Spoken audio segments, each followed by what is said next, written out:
Main Uttar Pradesh decide करता है कि देश का प्रधानमंत्री कौन है, और वहाँ से इनका खदेड़ा होना शुरू हो गया है, जिसकी शुरुआत करी बंगाल के खेला ने और उत्तर प्रदेश की जनता अब करेगी खदेड़ा ने उत्तर प्रदेश कि बंगाल का हिंदू खतरे में है। आज मैं पूछना चाहता हूँ भाजपा की सरकार से कि अगर वो यहाँ से बाहर हो गई, यहाँ चुनाव हार गई, सरकार नहीं बना पाई, तो क्या आज यहाँ का हिंदू खतरे से बाहर आ गया?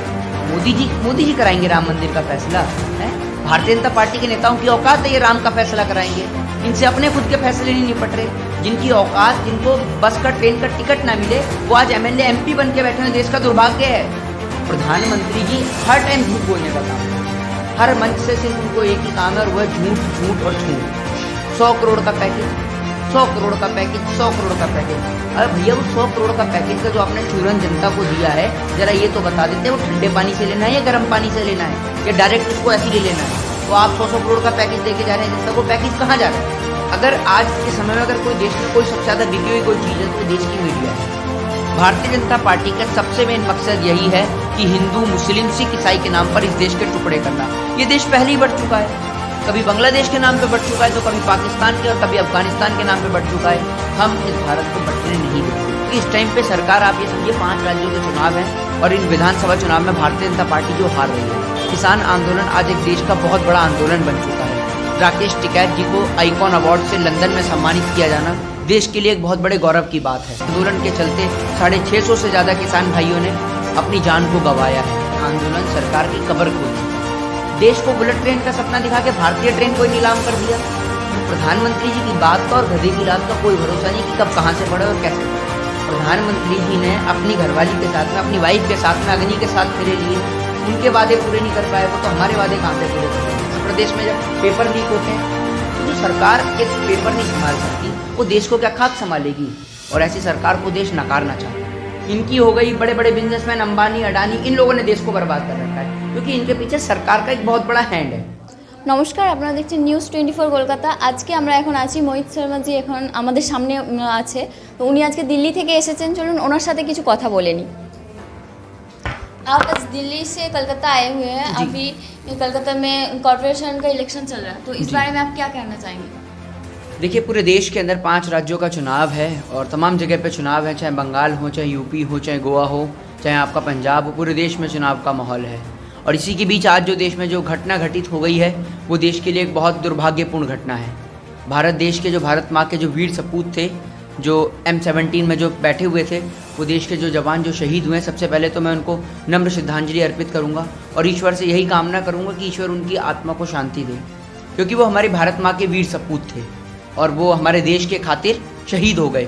लेकिन सबसे बड़ा प्रश्न ये खड़ा होता है कि एक ऐसा विमान M17 आप कोई छोटा मोटा विमान नहीं होता, जिसका पायलट भी अगर आप देखेंगी तो कई बार पहले जाँच करने के बाद में कई दौर की परीक्षाओं से गुजरना पड़ता है, तब जाके वो पायलट बनता है। एक ऐसे विमान जिसमें मुख्य सेना निर्देशक जनरल विपिन रावत उसमें तैनात थे, और ऐसा हेलीकॉप्टर जब क्रैश हो जाता है तो देश के लिए बहुत दुर्भाग्यपूर्ण ये घटना है और देश को एक बहुत बड़ी, मैं कह सकता हूँ कि चोट पहुँची है। और उनको और उनके बलिदान को और उनके तमाम तरीके के शौर्य को देश सदैव याद रखेगा, उनके पराक्रम को। आज जो हुआ कि कोई इंजन का कुछ प्रॉब्लम था या पायलट का कुछ गलती ना, इस पे कुछ ऐसी कुछ हादसा ऐसी कुछ किया? देखिए, अभी इसमें कोई औपचारिक तौर पे सरकार की तरफ से या तमाम तरीके की तरफ से कोई भी अभी इसमें दिशा निर्देश जारी नहीं किए गए हैं और कोई भी बात जो है अभी वो नहीं की गई है।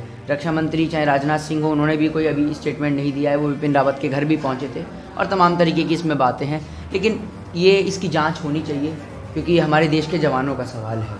अगर जवान जो है अगर बस में जाते हैं तो आप देखते हैं कि RDX से हमारे देश में गाड़ी टकरा जाती है, जम्मू कश्मीर के अंदर पुलवामा के अंदर हमारे देश के जवान शहीद हो जाते हैं। हेलीकॉप्टर से जाते हैं तो विमान क्रैश हो जाता है।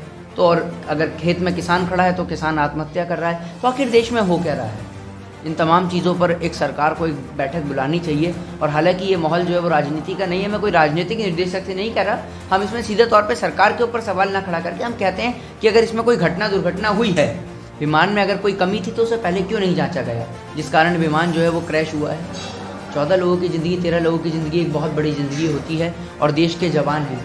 आज IAS IPS लोग बनना चाहते हैं, लोग डॉक्टर इंजीनियर बनना चाहते हैं, लेकिन देश के जवान का जो पराक्रम है हम उसे कभी नहीं भूल सकते और उनके जो पराक्रम और उनके शौर्य को सदैव याद रखा जाएगा। और जो सरकार है, सरकार को उनके परिवार को जो है राशि दी जानी चाहिए और उनको वीरता पुरस्कार से सम्मानित किया जाना चाहिए। उनके परिवार के लोगों को सम्मान राशि दी जानी चाहिए, जो क्योंकि वो हमारे एक देश के जवान थे और देश के खातिर ही वो शहीद हुए हैं। चाहे इसमें गलती किसी की भी रही हो, लेकिन इसमें एक जांच बिठानी चाहिए, एक जांच एजेंसी का गठन किया जाना चाहिए कि आखिर अगर हेलीकॉप्टर क्रैश होता है तो कैसे होता है, ताकि भविष्य में होने वाली किसी भी बड़ी घटना को रोका जा सके। किसान आंदोलन का जो बिल पास हो गया था, जी। लेकिन आज नरेंद्र मोदी ने वो बिल फिर से उठा लिया। जी। तो इस बारे में आप क्या कहना चाहेंगे? सरकार जो है वो दोहरा चरित्र खेल रही है, किसानों के साथ में हो चाहे देश की जनता के साथ में। सरकार का रवैया हमेशा से एक यही रहा है कि सरकार जो है वो आपको तमाम चीज़ों के लिए भी हाँ कर देगी। अभी अगर देश का किसान जो है वो मांग कर देना सरकार से कि हमें 15-15 लाख रुपए चाहिए, तो देश की सरकार 15 लाख पे भी एग्री हो जाएगी, क्योंकि इस टाइम पे सरकार, आप ये समझिए 5 राज्यों के चुनाव हैं और सरकार पूरी तरीके से इस बात को समझ चुकी है कि भाई 5 राज्यों के चुनाव, चाहे वो उत्तर प्रदेश हो, उत्तराखंड हो, पंजाब हो, चाहे फिर आपका गोवा हो, ये जो चुनाव हैं ये बड़े विधानसभा के चुनाव हैं और इन विधानसभा चुनाव में भारतीय जनता पार्टी जो हार रही है। पश्चिमी उत्तर प्रदेश, जिन्हें किसान आंदोलन का मुख्यतः गढ़ कहा जाता है, बागपत, बड़ौद, शामली, सहारनपुर, मुजफ्फरपुर, ये तमाम जगह पर भारतीय जनता पार्टी की हालत बहुत बुरी है। अभी आपने हाल ही फिलहाल में जो कल की रैली हुई थी जयंत चौधरी की और अखिलेश यादव की, उसमें आपने देखा होगा एक जन सैलाब उमड़ के आया, जिससे जो प्रदेश की जो जनता है, भारतीय जनता जो है, भारतीय जनता पार्टी जो है वो घबरा चुकी है और वो चाहती है कि किसान आंदोलन को उठा दिया जाए। लेकिन किसान आंदोलन जो है वो इतनी जल्दी उठने वाला नहीं है। किसान आंदोलन आज एक देश का बहुत बड़ा आंदोलन बन चुका है। राकेश टिकैत जी को आइकॉन अवार्ड से लंदन में सम्मानित किया जाना देश के लिए एक बहुत बड़े गौरव की बात है। ठीक है, दूसरी बात आप ये देख लीजिए, इस आंदोलन के चलते 650 से ज़्यादा किसान भाइयों ने अपनी जान को गंवाया है। तो ये आंदोलन कोई छोटा मोटा आंदोलन नहीं, 1947 के बाद का देश का सबसे बड़ा आंदोलन है जो 1 साल से ज़्यादा चल रहा है। और ये आंदोलन कोई ऐसा तो है नहीं कि भाई 650 परिवार ने जान गंवाई और आज आपने सरकार बोलती है उनकी उठ के चले जाओ तो वो उठ के चले जाएंगे। कल को अगर सरकार दोबारा बिल ले आती है, सरकार दोबारा किसानों के ऊपर जो 50,000 से जो मुकदमे दायर हैं, उन मुकदमों का क्या होगा? आखिर अगर कल को ये बिल वापस होता है और वापस से अगर मान लीजिए 1% अगर बीजेपी की सरकार आती है, तो हम लोग किससे पूछने जाएंगे कि जो हमारे ऊपर मुकदमे लगे हैं इस किसान आंदोलन के चलते, इन मुकदमों को कौन वापस लेगा? बताइए ना। तो इसके लिए एक औपचारिक टीम का गठन किया जाना चाहिए। और सरकार कह रही है बार बार कि हमने एक कमेटी बनाई है, कमेटी बनाई है। आपने कमेटी क्या बनाई है? कमेटी तो 2011 की बनी हुई है, कमेटी तो 2011 की बनी हुई है, उसको इम्प्लीमेंट कब किया जाएगा ये बताइए ना।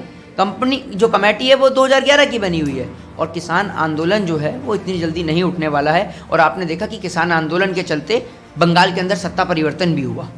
और बंगाल के अंदर सत्ता परिवर्तन हुआ तो किसान आंदोलन के चलते जो 5 राज्य हैं जहाँ पर मुख्य विधानसभा का चुनाव है, वहाँ पर भी भारतीय जनता पार्टी का जो है वहाँ पर सत्ता परिवर्तन होने वाला है, सुपड़ा साफ होने वाला है। उत्तर प्रदेश के मुख्यमंत्री जो लोगों को जात पात में उलझाए रखे हुए हैं, ये देश जो है वो अनेकता में एकता वाला देश है, एक धर्मनिरपेक्ष देश है, जहाँ आपको दिवाली और रमज़ान जो है साथ में देखने को मिलते हैं। और अगर आप इस देश को बांटने का प्रयास करेंगे ना, चाहे वो कोई भी सत्ता पार्टी हो, अगर वो इस देश को बांटने का, तोड़ने का प्रयास करेगी, असल में इन्होंने क्या काम किया, ये इन्होंने सोचा कि हम इस देश को तोड़ देंगे।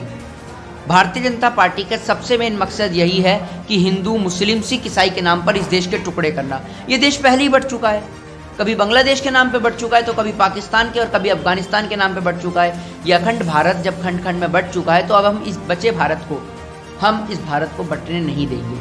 ये हमारे देश का हिस्सा है और जब तक हमारे अंदर प्राण है, हमारे अंदर जान है, हम भारत देश को हिंदू, मुस्लिम, सिख, ईसाई के नाम पे नहीं बंटने देंगे। हम इस वतन के 4 सिपाही हैं। जिस तरीके से अगर एक परिवार में 4 भाई हों, अगर वो आपस में लड़ें तो वो घर तरक्की नहीं करता, तो ये हमारा वतन भी उसी तरीके से है। हम इस वतन के 4 भाई हैं। हम लोग अगर आपस में लड़ेंगे तो हमारा वतन कभी तरक्की नहीं कर पाएगा। और वतन की तरक्की के लिए हम चारों का एक होना बहुत ज़रूरी है। तो चाहे कोई भी हो, चाहे वो उत्तर प्रदेश के ढोंगी मुख्यमंत्री योगी आदित्यनाथ और अजय सिंह बिष्ट हों, चाहे प्रधानमंत्री नरेंद्र मोदी जी हों, इनकी बात पे जनता ध्यान नहीं देती है। ये कभी मथुरा और काशी का मुद्दा उठाते हैं, कभी राम मंदिर के नाम पर लोगों को लड़ाकर दंगे फसाद कराने का काम करते हैं। भाजपा की पुरानी आदत है। जी जी, जो किसान बिल जो हुआ था, इसके लिए सिर्फ ऑल ओवर हिंदुस्तान नहीं, हिंदुस्तान का बाहर भी बहुत जगह आंदोलन जी, और आपको बहुत जगह हम लोग टीवी के माध्यम में, मोबाइल के माध्यम आंदोलन में आपको भी देखा जी। लेकिन अभी जो इस बिल को जो ऑप्शन हुआ, ये क्या कोई पॉलिटिकल इस पर आपको कुछ नजर आ रहा है? जो ये देखिए, मैंने बिल्कुल मैं आपको सीधे तौर पर बता दूं, ये आंदोलन सरकार की कब्र खोद चुका था। ये आंदोलन के चलने का मतलब था कि देश के अंदर भारतीय जनता पार्टी का सुपड़ा साफ हो जाना। भारतीय जनता पार्टी को 1 साल से सरकार ने सोचा कि इनको बदनाम करके, इनको खालिस्तानी साबित करके, इन्हें आतंकवादी साबित करके, इन्हें गुंडे मवाली साबित करके इन्हें उठा के घर भेज देगी। लेकिन ऐसा नहीं कर पाई सरकार ने बहुत कोशिश करी। जब देश का किसान दिल्ली के अंदर जाता है तो उसके ऊपर आपने देखा कि उसको बदनाम करने की कोशिश की जाती है कि भाई इसने लाल किले पे झंडा लहराया है। अगर आप मीडिया को देखें तो मीडिया जो है आज के टाइम पे आपको चैनल पे सरकार को प्रवक्ता भेजने की ज़रूरत नहीं है, मीडिया अकेली काफ़ी है। अगर आज के समय में अगर कोई देश में कोई सबसे ज़्यादा बिकी हुई कोई चीज़ है तो वो देश की मीडिया है। भारत देश के अंदर इतना तो आप ये समझ लीजिए, अगर ये अंग्रेज़ों के टाइम पे मीडिया होती तो देश हमारा कभी आज़ाद ही नहीं होता, ये अंग्रेज़ों से भी बिक चुकी होती। आज भारतीय जनता पार्टी के राज्यसभा सांसद सुभाष चंद्र हैं, वो जी न्यूज़ को चला के बैठे हैं। अंबानी साहब, अडानी साहब जो लगातार देश को लूटने का काम कर रहे हैं, उनका चैनल है न्यूज़ 18, उनका चैनल है, तमाम उनके चैनल 10 से 11 उनके चैनल हैं। तो जो मीडिया जो है वो प्रोपोगेंडा चलाती है। अब मीडिया क्या चाहती है कि भैया 5 राज्यों के चुनाव हैं, उसमें नरेंद्र मोदी को ही दिखाया जाए, लेकिन बीच बीच में राकेश टिकैत बयान दे देते हैं तो किसान आंदोलन हाईलाइट हो जाता है। अब वो चाहती है मीडिया कि भैया हमें पैसा तो नरेंद्र मोदी को दिखाने का मिल रहा है, हम राकेश टिकैत को क्यों दिखाएं। तो ये लोग चाहते हैं कि जल्द से जल्द किसान आंदोलन को उठा दिया जाए, लेकिन किसान आंदोलन इतनी जल्दी नहीं उठने वाला है। जब तक लिखित में हम लोग रिटर्न में बिलीव करते हैं, क्योंकि मैं खुद एक लॉ का स्टूडेंट हूं, तो हम लोग रिटर्न में बिलीव करते हैं, तो जब तक रिटर्न में नहीं देगी सरकार, क्योंकि प्रधानमंत्री जी की बात पे देश को भरोसा नहीं है। अगर प्रधानमंत्री जी की बात पे देश भरोसा करता तो आज आप यहाँ बैठ के इंटरव्यू नहीं, आप किसी स्मार्ट सिटी में इंटरव्यू ले रहे होते, ठीक है ना, आप बुर्ज खलीफा पे इंटरव्यू ले रहे होते। अगर आप 100 स्मार्ट सिटी बनाने की बात करते हैं, देश का युवा पढ़ने लिखने के बाद चाय पकौड़े और चौकीदारी नहीं करता, वो देश के युवा को रोजगार दिया जाता है, लेकिन सरकार ऐसा काम नहीं करती है। प्रधानमंत्री जी के वादे पे अगर आप यकीन करते हैं जी, मैंने भरोसा क्यों नहीं है? भरोसा क्या, प्रधानमंत्री जी का खुद का ऑफिशियली स्टेटमेंट है कि देश के युवाओं को, नौजवानों को 2 करोड़ रोजगार मिलेगा। बताइए मिला हो तो। प्रधानमंत्री जी का खुद का स्टेटमेंट है कि भाई आप 100 स्मार्ट सिटी हम इस देश को देंगे। बताइए कहाँ बनी है स्मार्ट सिटी? देश को बुलेट ट्रेन का सपना दिखा के भारतीय ट्रेन को नीलाम कर दिया। तो प्रधानमंत्री जी की बात का और गधे की लात का कोई भरोसा नहीं कि कब कहाँ से पढ़े और कैसे पढ़े। तो इनकी बात पे जनता को तो बिल्कुल कहीं से कहीं तक यकीन नहीं है, और जनता भी जानती है इनकी बात को, इसीलिए तो जनता यकीन नहीं कर रही। कैसे करेगी जनता इनकी बात पे यकीन? ये हमेशा झूठ बोलने का काम करते हैं। प्रधानमंत्री जी ने अपनी घरवाली के साथ में, अपनी वाइफ के साथ में अग्नि के साथ फेरे लिए, उनके वादे पूरे नहीं कर पाए वो, तो हमारे वादे कहाँ से पूरे करेंगे? अगर उनके वादे पूरे कर ले होते तो आज उनकी खुद की शादी चल रही होती। अब प्रधानमंत्री जी कहते हैं कि उनको कुर्सी से कोई मतलब नहीं है, उनको तो सेवा करनी है। अरे आपको सेवा करने का इतना ही शौक है तो जनता की बाद में करिएगा, पहले अपनी माता जी की कर लीजिए। अपनी माता जी से मिलने जाते हैं तो 10 तो कैमरामैन साथ में लेके चलते हैं। माता जी का हाथ पकड़ते में भी देखते हैं कि फ़ोटो कहाँ से अच्छी आएगी, कहीं से लाइटिंग तो नहीं पड़ रही, तब जाके तो माता जी से मिलने जाते हैं। तो ऐसा व्यक्ति देश की सेवा नहीं कर सकता। और अभी आपने देखा कि उत्तर प्रदेश में जब पेपर लीक होते हैं, बच्चे बेचारे कश्मीर से कन्याकुमारी तक हर एक जगह का बच्चा पेपर देने के लिए जाता है, टीईटी की परीक्षा जो है वो जो लीक हो जाती है। तो जो सरकार एक पेपर नहीं संभाल सकती वो देश को क्या खाक संभालेगी? सरकार कोई भी पेपर नहीं संभाल सकती, चाहे वो टेट का पेपर हो, चाहे फिर वो राफेल के पेपर हो। कुछ भी संभालने में सरकार हमेशा असमर्थ रही है, असफल रही है, और ऐसी सरकार को देश नकारना चाहता है। और उसका साथ साथ सिर्फ हिंदुस्तान मुल्क में हम लोग जहाँ पर ही, आप जहाँ बंगाल में है, यहाँ पर पेट्रोल, डीजल, गैस का मतलब इतना ज़्यादा दाम कर दिया। इसके लिए जो गरीब मानुष है, बहुत सा कोई तो नहीं खा के मर रहा, और इतना ज़्यादा सामान का दाम भी हो गया जी। इसके लिए आप क्या करें? तो सरकार का तो सीधे तौर पे भी आप देख लीजिए, सरकार तो बता ही रही थी कि बंगाल में हिंदू खतरे में है। अब आप देख लीजिए बंगाल के अंदर रोजी रोटी खतरे में आ गई लोगों की। स्टेट गवर्नमेंट के अंडर नहीं आते ना पेट्रोल के प्राइस, स्टेट गवर्नमेंट उसमें कुछ कर ही नहीं सकती है। भाई पेट्रोल हो, डीजल हो, आटा, दाल, चावल, चीनी, इन पे स्टेट गवर्नमेंट के अंडर ही नहीं है। अब आपने सारा कुछ जब उद्योगपतियों के हाथ में दे दिया, आप एक बात, छोटी सी बात सोच के देखिए, किसान जो प्योर दूध देता है, उसका प्योर दूध जो है गाय का, वो 40 रुपये लीटर नहीं बिक रहा। बाबा रामदेव का गौमूत्र 90 रुपये लीटर बिक रहा है। ऐसा क्यों भाई? आप ये सोच के देखिए ना। आपने वो 2.25 आँख वाला बाबा रामदेव जो काना, जो अपनी आँख नहीं खोल पाता, वो पूरे देश को आँख में डालने की दवा टपका रहा है, बेच रहा है। भैया अगर आँख में डालने की तेरी दवाई है तो अपनी आँख में डाल के अपनी आँख खोल के दिखा पहले जनता को। अपनी आँख खुल नहीं रही, दूसरी जनता की आँख खोलने का प्रयास कर रहा है। जब रामदेव का बात आप बोले, पतंजलि का जो प्रोडक्ट होता है, हर प्रोडक्ट का वो लोग अपने मर्जी से दाम लगाया जाता है, और वो दाम मार्केट में एलान होता है तो दाम में माल बिक्री भी होता है। लेकिन किसान लोग इतना मेहनत का सामान, उन लोग क्यों अपने दाम क्यों नहीं लगा सकते? किसान यही तो चाहता है। किसान एमएसपी पे कानून इसीलिए चाहता है, एमएसपी न्यूनतम समर्थन मूल्य पर कानून इसीलिए चाहता है कि किसान जो है उसकी आत्महत्या पे बैन लगाया जाए। अब कुछ लोग कहते हैं एमएसपी पर कानून बनना इम्पॉसिबल है क्योंकि देश जो है वो घाटे में चला जाएगा। एक बात मैं आपसे कहता हूँ कि इस देश के लाखों करोड़ों रुपए लेकर भग जाने वाले विजय माल्या, लिकर मेकर, नीरव मोदी, ये जब तमाम लोग लाखों करोड़ों रुपए लेकर इस देश से भग जाते हैं, बैंकों को दिवालिया घोषित कर जाते हैं, तो जब वो देश से लाखों करोड़ों रुपए लेकर भग जाते हैं तब देश को कोई चोट नहीं पहुंची। तो अगर जनता किसान के हित में कोई सरकार कोई बिल ले आती है, किसान पे एमएसपी पर कानून बना देती है, तो तकलीफ क्या है सरकार को इस बात से, ये बताइए ना। जब उद्योगपति पैसा लेके भाग रहे हैं, आप उन्हें तो आज तक लेके नहीं आ पाए। प्रधानमंत्री जी से आप पूछ लो तो प्रधानमंत्री चुनावी रैलियों में यही कहते हैं कि नीरव मोदी आ रहा है, जैसे पता नहीं क्या वो इंग्लैंड से पैदल आ रहा है जो अब तक पहुंचा ही नहीं है, और पता नहीं कब तक पहुंचेगा, ये तो देखने वाली बात है। आप जो गोरू का दूध की भी बात बोले थे अभी, लेकिन गोरू का दूध से जो घी जो निकलेगा जी, वो पतंजलि बहुत मतलब ज़्यादा दाम में बिक्री हो रहा है, लेकिन जो किसान लोग अपने मेहनत से बना रहा उसका मार्केट में कोई वैल्यू नहीं है। देखिए, देश को समझना होगा कि साइकिल पे मठा बेचने वाला एक दिन देखते देखते देश का इतना बड़ा व्यापारी बिजनेसमैन बन जाता है। दूसरी बात, डॉक्टरों को लेकर बाबा रामदेव ने जो बयान दिया वो देश कभी नहीं भूल सकता। इतना शर्मनाक बयान लोगों के मुंह से, ऐसे लोगों के मुंह से अच्छा नहीं लगता। और बल्कि मैं तो कह रहा था कि उनके ऊपर आईपीसी की धारा 124A के तहत देशद्रोह का मुकदमा भी दर्ज करना चाहिए था। डॉक्टरों ने छोड़ दिया, डॉक्टरों का बड़ा दिला, आप डॉक्टरों के लिए ऐसा स्टेटमेंट दे रहे हैं, जबकि डॉक्टरों ने कोरोना के काल में न जाने कितने परिवार के लोगों ने अपने डॉक्टर्स को खो दिया, अपने परिवार के परिजनों को खो दिया। वो डॉक्टर का अपमान कर देते हैं बाबा रामदेव। तो ऐसे लोग देश को नहीं चाहिए। वो लाला रामदेव बिजनेसमैन आदमी है, बाबा तो आप लगाइए मत। आज के टाइम में बाबा तो हर कोई हो जाता है। बोलने भाई वो बाबा है, बाबा तो आसाराम भी था, बाबा तो राम रहीम भी था, समझ रहे हैं। हाँ, तो बाबा तो आज के टाइम में हर कोई है। बाबा रामदेव जी पूरा देश उन्हें बाबा कहता, जी, लेकिन आप उनका खिलाफ जा रहे हैं, बोले नहीं ढोंगी बाबा है जी। तो ऐसा क्या बात है? वो तो बाबा ही है ना। आप क्या जानते हैं बाबा के बारे में? कौन होता है बाबा? कल को अगर मैं भगवा वस्त्र धारण कर लूँ तो मैं बाबा हो जाऊँगा, हैं? आप मुझे कहेंगे बाबा मोहित शर्मा? बताइए ना आप मुझे। ऐसे कोई भी थोड़ी बाबा हो जाएगा। बाबा तो आसाराम भी था, राम रहीम भी था, चिन्मयानंद भी था, नित्यानंद भी था। देखा ना बलात्कार के आरोप में सारे उठ के अंदर गए। और ये तो वो है जो रामलीला मैदान से सलवार पहन के भागा था।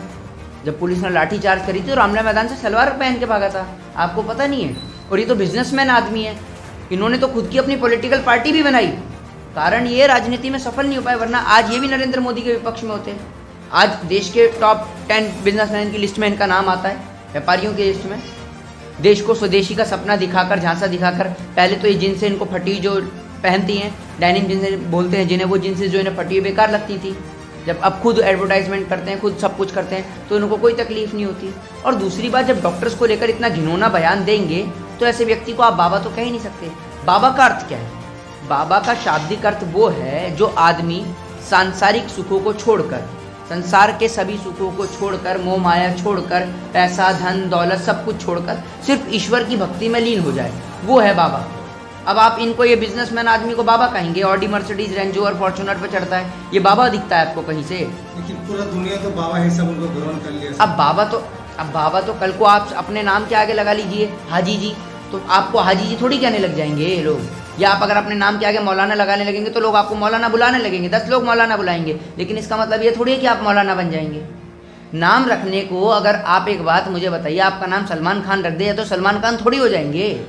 नाम रखने से कोई फर्क नहीं। नाम रखने से जो आपका नाम, आप देखिए कितने सारे लोगों का नाम सलमान होता है ही नहीं होता है? सलमान भी होता है, शाहरुख भी होता है, तो इसका मतलब ये थोड़ी कि सलमान खान, शाहरुख खान वो इंडस्ट्री, बॉलीवुड इंडस्ट्री वाले लोग होंगे। नाम रखने से कोई फर्क नहीं है। अब नाम तो उन्होंने रख दिया है बाबा रामदेव, लेकिन वो लाला हरामदेव है एक नंबर, समझ रहे हैं? तो इन जैसे लोगों ने देश का पूरा भट्टा बिठा रखा है। देश को बर्बाद करने में इन लोगों का मुख्य भूमिका है। इनकी हो गई, बड़े बड़े बिजनेसमैन अंबानी, अडानी, इन लोगों ने देश को बर्बाद कर रखा है, क्योंकि इनके पीछे सरकार का एक बहुत बड़ा हैंड है। सरकार जो कहती है उनके तौर पे काम करती है। लेकिन आपका बहुत सा न्यूज़ में देखा, जो हमारा हिंदुस्तान का पीएम नरेंद्र मोदी जी, नरेंद्र मोदी के खिलाफ आप बहुत सा बात बोले, बहुत जगह में सुना, अभी भी हम सुने जी। तो इसका क्या कारण है? देखिए, मैं आपको बता, प्राइम मिनिस्टर है, प्राइम मिनिस्टर है, वो हम भी जानते हैं, पूरा देश जानता है। लेकिन देश का लोकतंत्र आज़ादी देता है, मैं बोलने की, राइट टू स्पीच की आज़ादी देता है, राइट टू फ्रीडम की आज़ादी देता है। दूसरी बात ये, अगर हम प्रधानमंत्री नरेंद्र मोदी से सवाल नहीं करेंगे तो क्या अमेरिका जाके जो बाइडेन से सवाल करेंगे?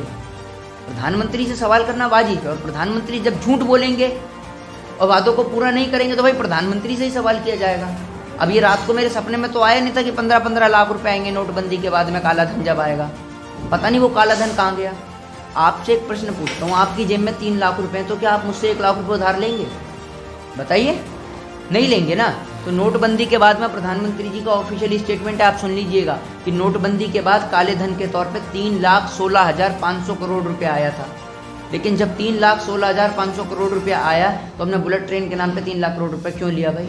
इस बात का जवाब प्रधानमंत्री नरेंद्र मोदी पूरे देश को दें। बताइए ना, प्रधानमंत्री जी हर टाइम झूठ बोलने का काम करते हैं। हर मंच से सिर्फ उनको एक ही काम है और वह झूठ झूठ और झूठ। 100 करोड़ का पैकेज, 100 करोड़ का पैकेज, 100 करोड़ का पैकेज। अरे भैया, वो 100 करोड़ का पैकेज का जो आपने चूरन जनता को दिया है, जरा ये तो बता देते हैं, वो ठंडे पानी से लेना है या गर्म पानी से लेना है या डायरेक्ट उसको ऐसे ले लेना है?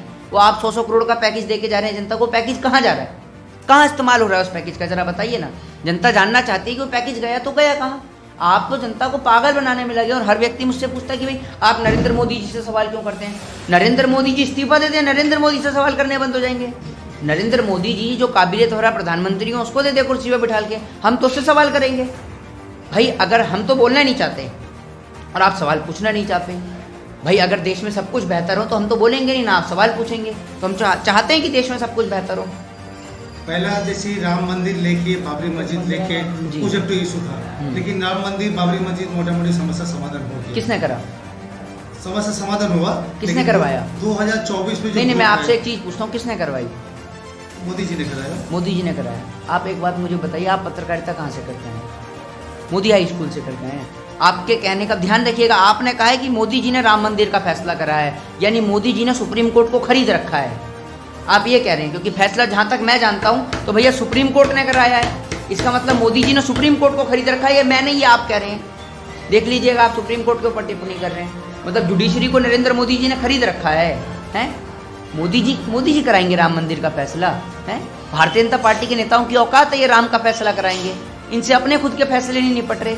जिनकी औकात, जिनको बस का, ट्रेन का टिकट ना मिले, वो आज एमएलए एमपी बन के बैठे हुए, देश का दुर्भाग्य है, सबसे बड़ा दुर्भाग्य है। और ये अभी इनको कभी राम का मुद्दा याद आता है, कभी मथुरा और काशी का मुद्दा याद आता है।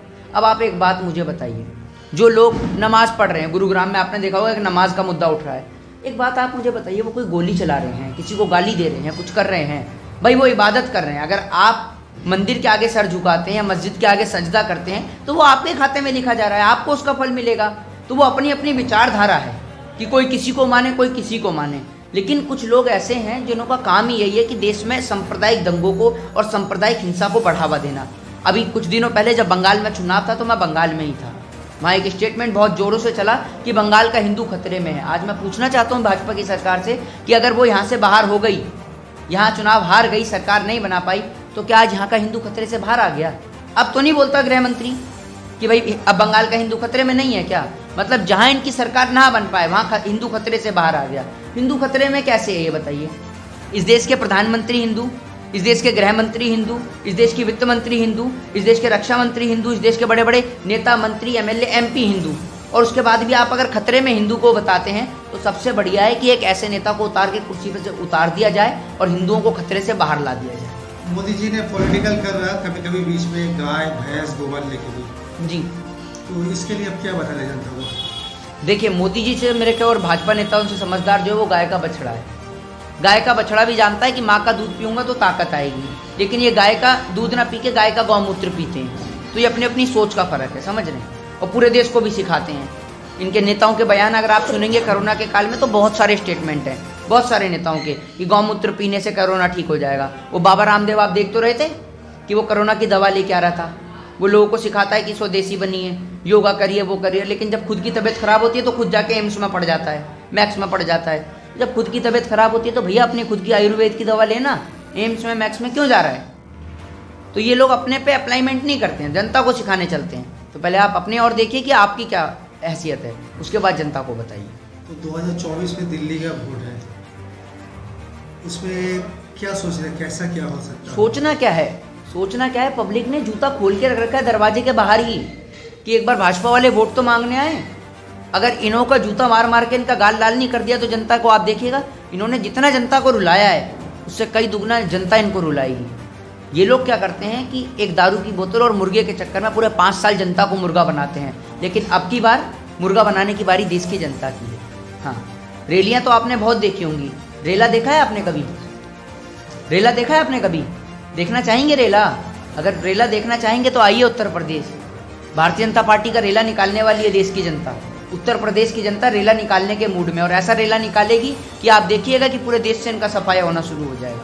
मोदी जी, अब आप तो देखा था जो कुछ तरह का विधानसभा यहाँ चुनाव हुआ था, आपने आए थे, यहाँ का जो विधायक है अब्दुल खालिक मोल्ला, उनके लिए आप यहाँ पर ही रोड शूटिंग था, उनके लिए जिनको कैंपेनिंग बोला जाता है, बंगाली में पोस्टर बोला जाता है, आपका हुआ था, उसके लिए फायदा हुआ था जो तृणमूल कांग्रेस की तरफ से अब्दुल खालिक मोल्ला 1,20,000 वोट से जीत गए जी। लेकिन कुछ रात गुजर जाने से यहाँ पर कॉर्पोरेशन इलेक्शन जी, तो इस पर किसको सपोर्ट करेंगे, क्या हो सकता है? देखिए, हमारा जो हमेशा से सपोर्ट रहा है वो भारतीय जनता पार्टी के अगेंस्ट रहा है। देश विरोधी पार्टी को हम कभी समर्थन नहीं देते।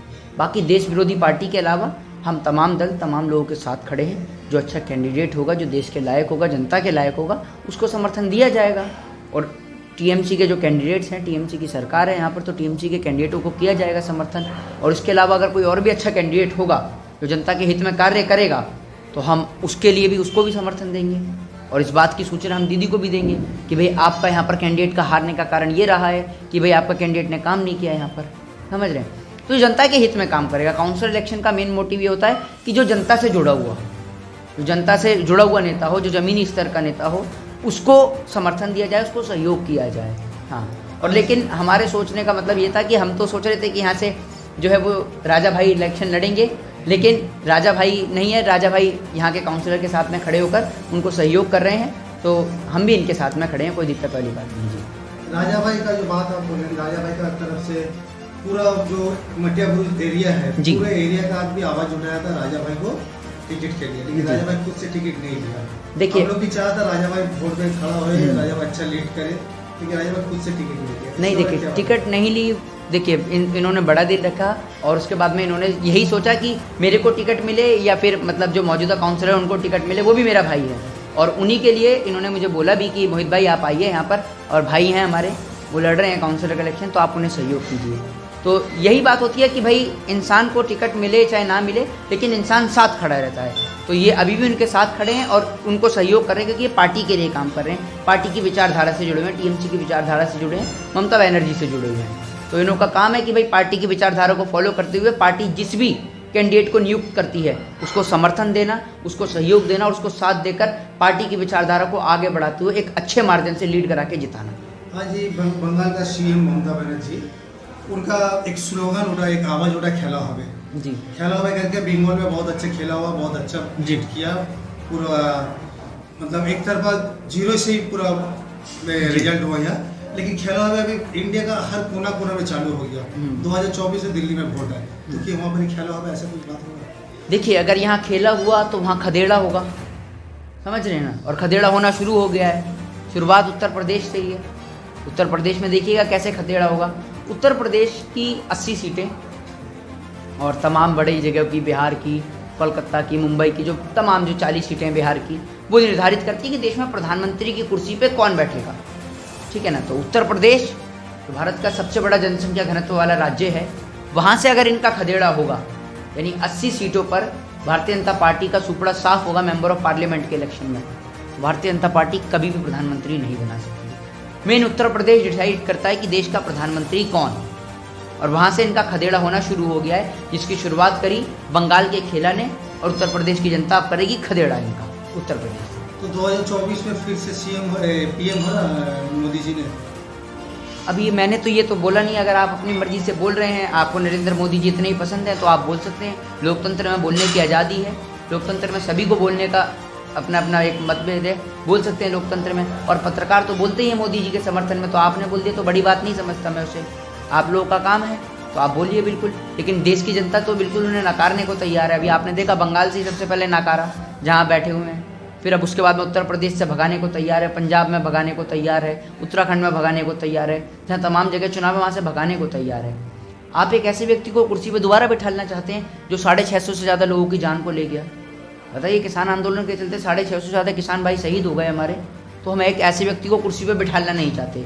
उसने देश में हिंदू मुस्लिम राइट्स करा के, मैं देश की राजधानी में दिल्ली में से आता हूँ, दिल्ली की अगर आप देश की राजधानी को देखेंगे तो जिस दिन दिल्ली दंगे हुए, कपिल मिश्रा जब स्टेटमेंट देते हैं, तब से लेकर आज तक, कोरोना के बाद से, लॉकडाउन होने के बाद में आज तक देश की राजधानी ठीक से खुल नहीं पाई है।